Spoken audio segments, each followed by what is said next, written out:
In this video, I'm going to break down the 4 questions I ask before I roll any position, especially losing positions that I've currently got on. And we'll be going through a live coaching example of an Amazon trade one of my clients is in, which has gone terribly wrong. And we're going to stress test these 4 questions to understand what is the best outcome to convert this trade back into a profitable situation. But before I do that, if you guys want to see how I manage trades like this one in real time, the options trading desk waitlist is still open. Inside, I'll break down my live positions, including the ones that get into trouble. You will see my exact decision making, all my roles, all my adjustments. And again, it's exclusive content that is not shown on YouTube. So click the link down below in the description and pinned comment to join the waiting list, because it's going to close soon and you're going to lock in the best possible price. So without further ado, let's get into the main part of this video. So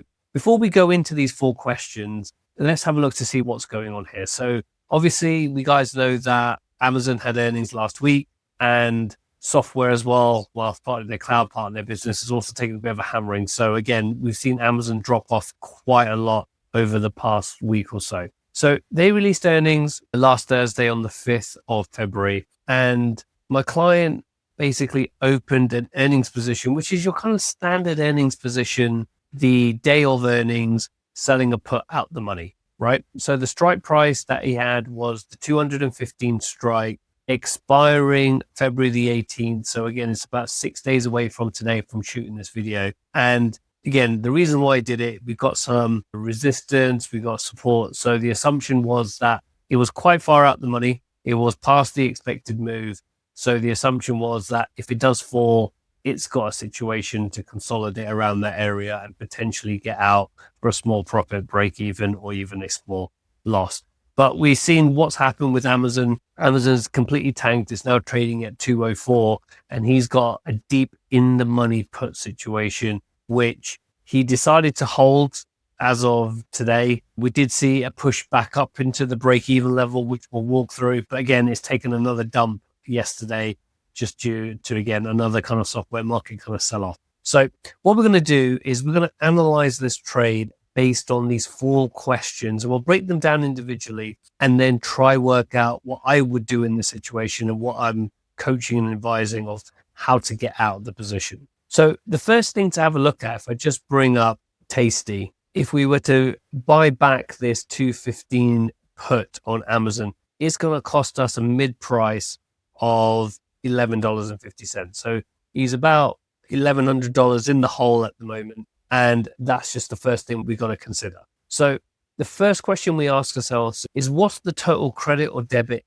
in the trade? Now, the reason why we want to know this goes on nicely to the second point of what is that break even? Other than the break even, which we'll talk about, is if we're going to roll the position into the next cycle, and we'll talk about cycle shortly, is we want to know how much credit or debit we have to play with. Now, generally, when you're doing credit type trades, you would have built up a bank of credit or premium inside the trade. Very rarely you'll have a trade with a debit on there, depending on what you've been doing. And his credit in the trade, $4.20.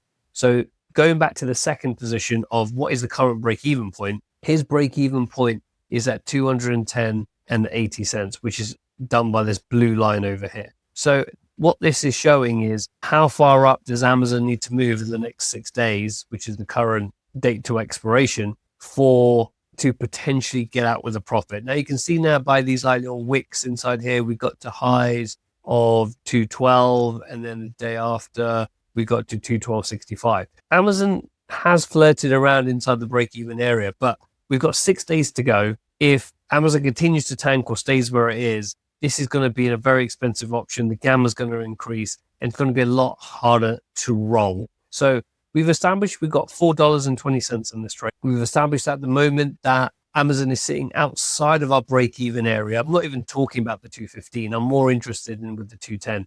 And again, when it comes to trades like this, especially if you're doing these types of trades for income, again, that's why you got to do a number of trades, number of underlyings, and therefore the ones that do go wrong, you can manage as an isolated trade while you're still generating income through other trades. Now, it's very rare that you'll have all of your income trades like go against you, which is why it's important to diversify underlines and uncorrelated underlines, all these kind of good things. But the key thing is for this particular trade, we probably want to have a look at something here, because the answer is we need to roll this position. So we're outside of our break even. We do have $4.20 of credit already in this trade, which we can use to give some of that back to improve our strike positions when we go look at in a second. Now, before we look at the options chain, the third question you've got to ask yourself is, what's your assumption in the next cycle? Now, what is the next cycle? The next cycle is the next date to expiration that you're rolling to. Now, this trade has got 6 days to go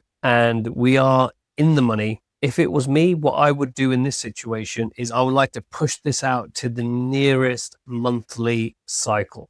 Now, in this example, that's going to be March the 20th. So March the 20th is the next monthly cycle. It's 36 days away from the current price where we are today, just before the market open. And that gives us enough time to potentially be able to roll these positions and reduce down our put strike down from 215, right? Because the goal of this roll is we have to bring down the short strike, right? Regardless of what our assumption is, we have to bring this short strike down, right?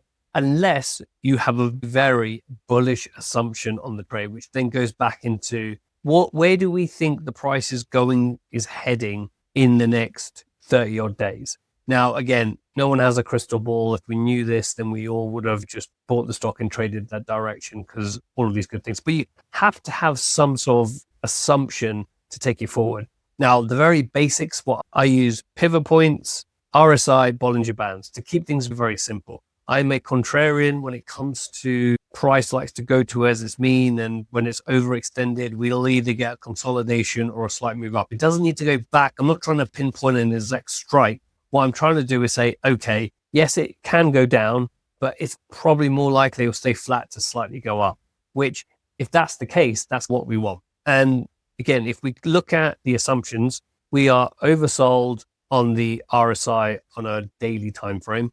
And again, if we just look at a weekly time frame, we are roughly right in the middle. So that's not really helping us there. That would be better if that was there. But again, it's got an RSI 25. It's quite deep in the money at the moment. And again, what you are seeing is that price, again, is consolidating within this range. Even if it stays there in the next 30 days, we're quite happy. Good thing is we do have a missed weekly pivot here.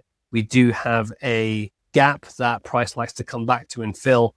So unless there's some macro events going on with Amazon, or micro events with Amazon in general, or macro events with the broader economy, then all else being equal, we're expect to probably see this or something like this. I don't think you'll see this, but I think you'll see something like that. And that's all we're kind of looking for, or it could start there. If it does break this low, then we might get a little move down here, which again is absolutely fine in terms of what we are trying to achieve with this overall option. So if I just get rid of all of those, perfect. So that's what I'm looking at here. So we go back into these. We've got a credit of $4.20 in the trade. My break-even point currently sitting at 210.80. Price is outside of my break-even at the moment. My assumption for the next cycle, worst case scenario, is that it stays flat, right? And the last question, is the next cycle heading into earnings?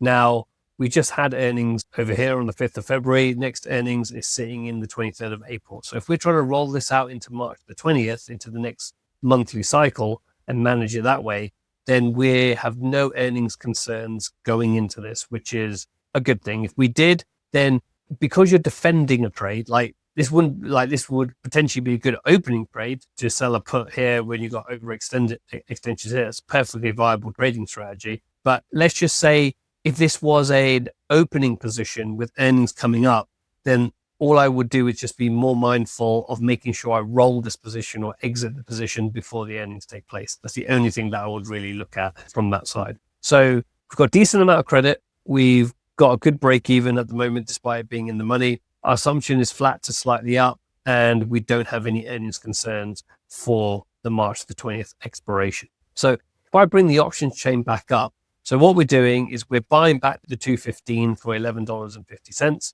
And again, like I mentioned earlier, the goal is to improve on our short strike. What I always like to do is just see what the 215 will get us if we kept things exactly the same. Now, again, if I had a strong bullish assumption on Amazon, which again, I like to play worst case scenario that, I think is going to be flat to slightly up. I don't think it's going to get back up to 215, which is possible in the next 30 odd days, because again, we're only $10 out, right? Which is a 5% move, which is very much within the expected move of Amazon. But what if we could get us closer to the current price? If Amazon does go up, therefore we can get out of this trade a lot sooner. So we could sell the 215, pick up an extra $3 of credit, and then that would probably put our break evens to, what's that, $3, 207-ish there. So it puts us roughly about where the top of that tasty trade cursor is there. But I want to see what I can do here to potentially make this better. So again, what I'm going to look at is, can we move it to 205? We'll net up debit.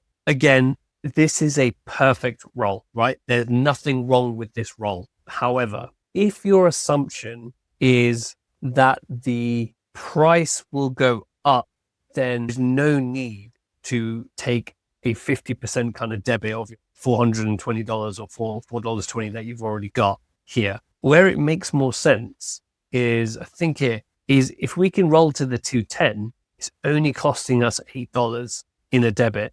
So therefore, we're maintaining the majority of that premium, and we've bought back $5 of intrinsic value that's cost us $8, right? So we're bringing back $5, and we still got roughly $4 in there. So we're effectively pushing our break even down by about $9, right?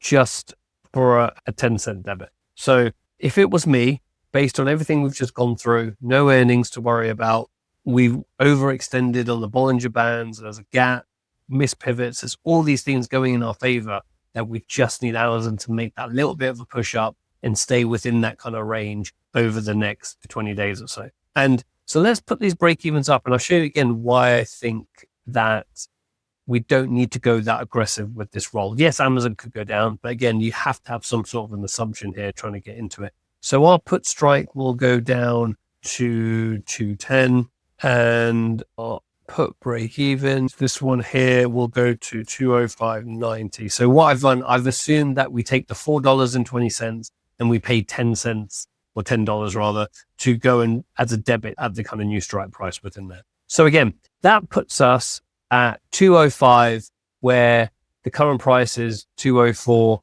and 8 cents. So we're pretty much, our break even is pretty much at the money. So again, this is why I'm saying is we don't need to take a big debit here, because our break even is quite close to the current price. So, because again, the goal in this trade isn't to go get the $4 or get out at 50%, whatever it may be. So depending on margin and other trades you've got going on, there's a lot of different factors that goes into profit taking. But to keep things simple, the goal is at minimum to go get my money back or to reduce that loss that I've currently got. You might be happy to take a $100 loss, right? So this is what I'm saying. So if we do that, you can see here that the option we sold is $11, right? So what we're looking to do then is buy that back for $5.20. So this needs to depreciate by like 60 odd % for that to happen. And again, you can go put things in option strat to visualize how that looks and how long that would take in terms of time, etc. But for me, the goal is to reduce your short leg position, which in this case is just a standard put, and bring that put down and reduce your break even. And again, using this 4-step approach really helps you to really frame that logical process and take the emotion out of it. And again, this is what I learn or what I teach inside the options trading desk, where I think I've got 3 live examples going on at the moment that I'm producing content behind the scenes. So then for when you guys sign up and join, you already will have great content available for you guys to really understand this in a bit more detail. So if you're interested in learning how I'm doing these, all the roles, all my thought process behind every single role that I do, and how I'm managing positions, increase my break even, reduce my strikes that are in trouble, again, I strongly recommend sign up with the waiting list down below. Again, lock in the current price that it's going to be the best price ever. And there's an exclusive bonus in there that will only be offered to people that are on the waiting list. So hope you've enjoyed this video, and I'll catch you guys in the next one.